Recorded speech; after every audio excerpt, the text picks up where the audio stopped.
فايتك كتير لو مش متابع صفحة محلات عنون، عشان جايب لك النهارده العرض اللي هيكسر الدنيا. جايب لك منتجات بنص ثمنها، جايب لك عرض ايه؟ عرض المدام، عشان تدلع المدام في البيت، تدلع بنتك في البيت، هدية ولا في الأحلام وبسعر مختلف. جايب لك يا يوسف فرشة الشعر الأصلية من شركة سوكاني، العلامة البارزة. خد بالك من العلامة البارزة، أحسن في ناس كتير قلدت سوكاني، بس السوكاني رقم واحد بس. جايب لك الفرشه الشاشه ديجيتال، الفرشه الحراريه. بص كده السنان بتاعتها اللي بتحتوي على كل الجديد، حاجه حكايه الحكايه. وجايب لك فرشه الشعر الدواره اللي بتلف. بقول لك ايه، جايب لك منتج ولا في الاحلام. استناني ثواني هفتحهم لك وافرجك عليهم.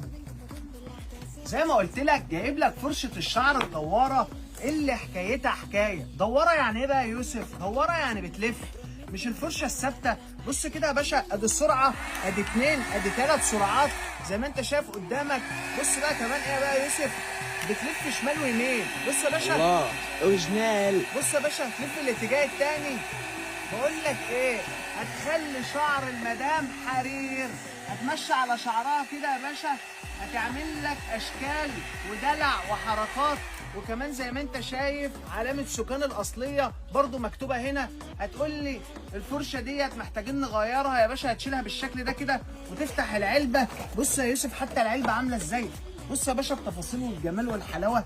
جايب لك علبة، لو انت جبت مكوة ماركة بنفس العلبة دي كده وبنفس الكفاءة ديت، والله هتعدي ال 2000 جنيه عند عنون بنص الثمن. زي ما قلت لك بنص الثمن. منتج حكاية الحكاية، منتج روعة. بص يا باشا ركبنا الفرشه الاكبر، السرعه شمال يمين، الحراره طالعه زي ما انت شايف متوزعه في الفرشه قدام حضرتك اهيت. الحراره متوزعه هنا تمام، حاجه امنه اي حد يستخدمها، مش شرط تروح لكوافير. ديت فرشه الشعر السوكان الدواره الاتنين في واحد، بسعر ولا في الاحلام. لو بتتباع على النت دور كده على المواقع هتلاقيها معديه ال 2000 جنيه عند عنون ببلاش. جايب لك بقى يا باشا بقى برضو ايه، البراندايه الترندايه. جايب لك الشغل العالمي بتاع فرشه الشعر. بص يا باشا بتتباع على النت بكام؟ ب 850 جنيه بتاعت سوكاني، العلامه البارزه. وما تنساش ان العلامه بارزه يعني مش المضروبه. اكتب تم بالتعليقات، هيجي لك جميع اسعار فرش الشعر، سشوار، مكن ازاله، مكن الليزر. بص يا باشا قدامك اهي بضمان المغربي الاصليه المعتمده. فرشه الشعر بقى يا يوسف بقى، دي بقى ميزتها بقى يا يوسف، تجيبها ميزتها في حاجه بقى يا يوسف، هتحطها في الكهرباء زي ما انت شايف كده يا باشا قدام حضرتك اهو. تمام، كل اللي هتعمله